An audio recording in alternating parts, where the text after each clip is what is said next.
2015학년도 6월 고2 전국연합학력평가 문제 해설을 하도록 하겠습니다.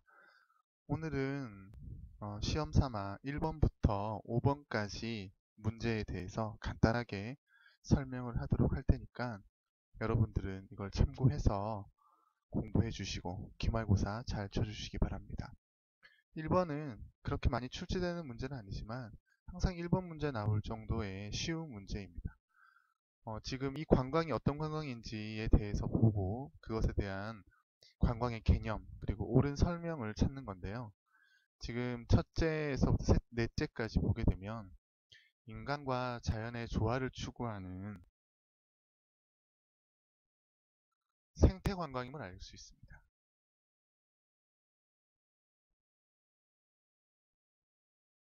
요즘 우리가 누리고 있는 이 자연도 이제 후대에게 잘 물려주고자 하는 관광을 하고 있는데요.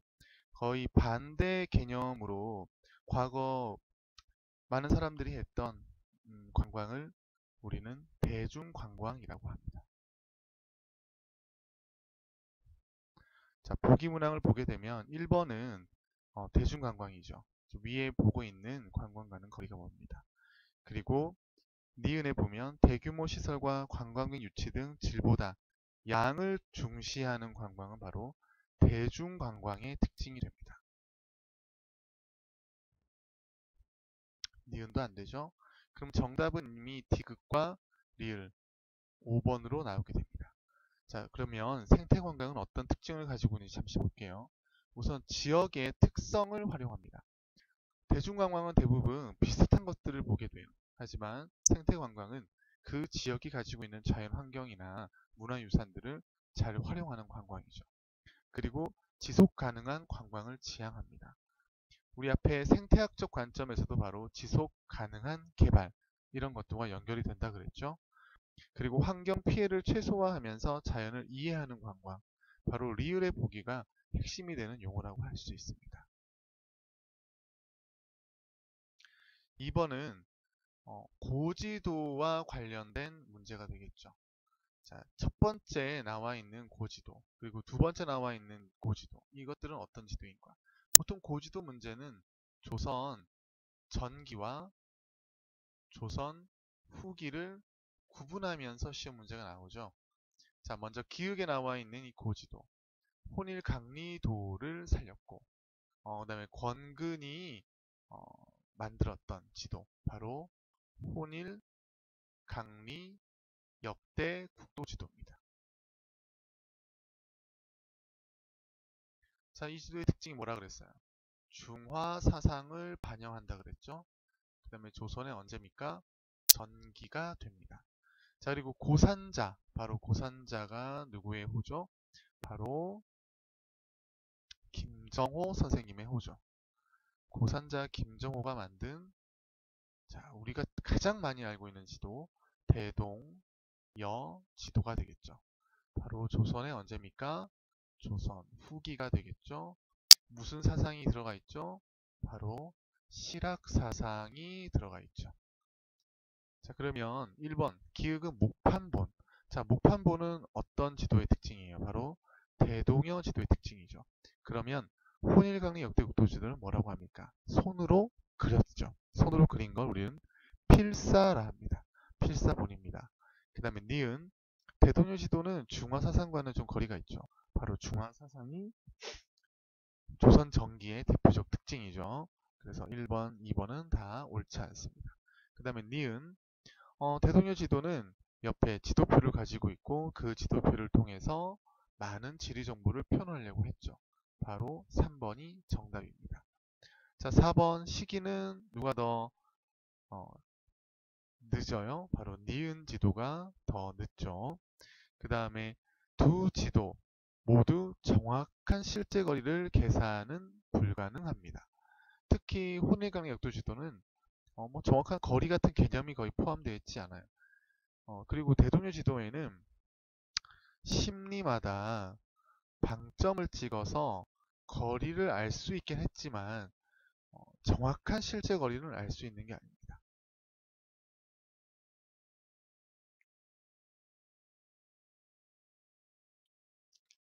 자, 이번엔 3번 문제입니다. 3번 문제는 영해 및 수역에 관련된 모식도를 보여주고, 자, 이 모식도가 어떠한 영해를 말해주는지 알아보는 건데요. 자, 기역은 육지에서부터 시베리아를 갔죠.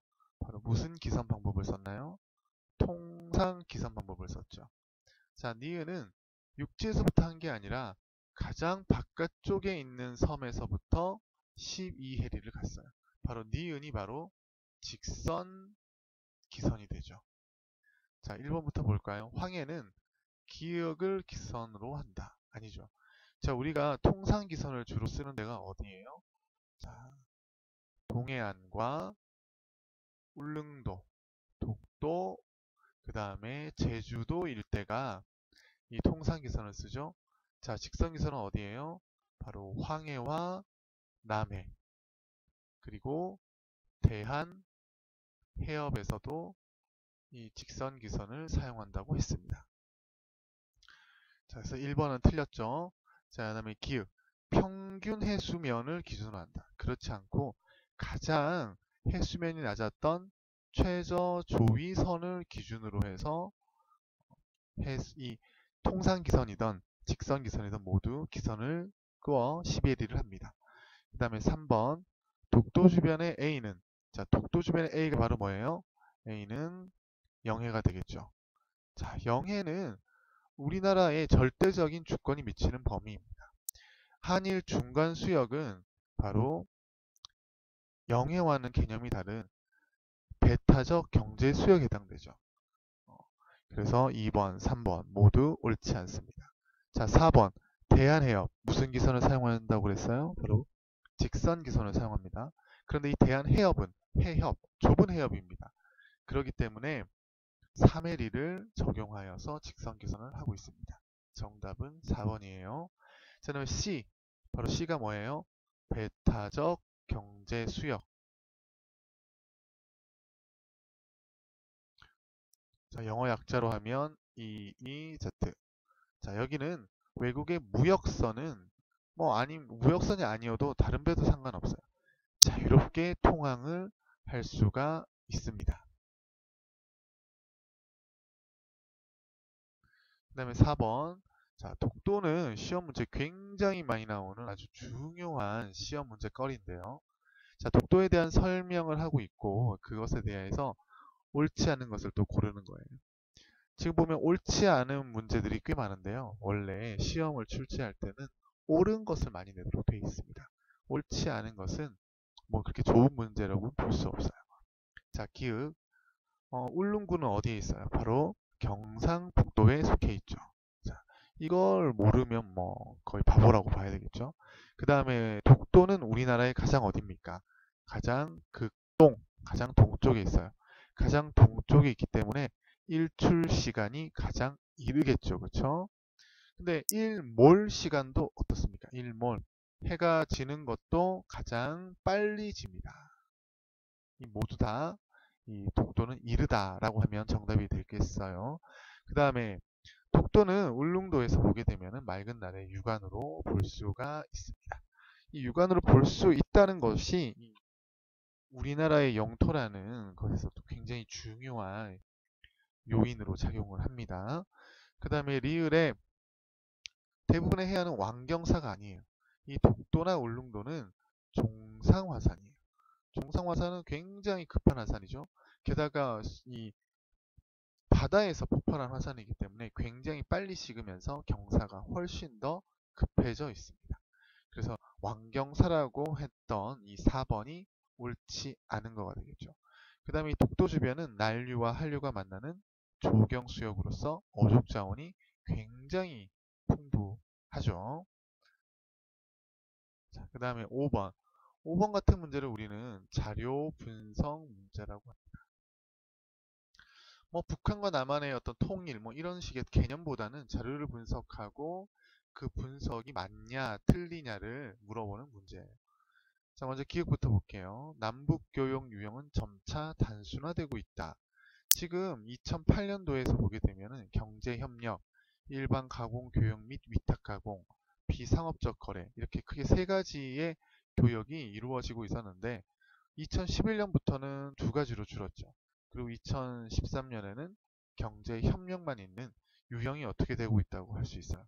단순화되고 있다고 할 수 있습니다. 그래서 기억은 맞고, 그 다음에 니은 남북교역액과 교역 건수는 꾸준히 증가하고 있다. 자, 남북교역액 꾸준히 증가한다고 볼 수 없죠. 들락날락 하다가 최근에는 감소하고 있고, 교역 건수도 조금씩 증가하는 모습을 보인 때도 있었지만 요즘에 또 감소하는 모습을 보이죠. 그래서 니은은 틀렸고, 경제협력 부분의 남북교역액은 자, 교역액, 경제협력 부분으로 봤을 때는 바로 2012년도가 어때요? 2012년도가 가장 많은 교역액을 보이고 있죠. 그래서 디귿이 맞죠. 그래서 정답은 2번입니다. 그리고 리을에 2008년에서부터 2011년까지의 남북 교역액과 교역 건수는 꼭 비례하진 않아요. 교역액은 줄어들었던 해지만 교역 건수는 증가를 하면서 이렇게 맞지 않은, 비례하지 않은 모습을 볼 수가 있죠. 자, 오늘 여기까지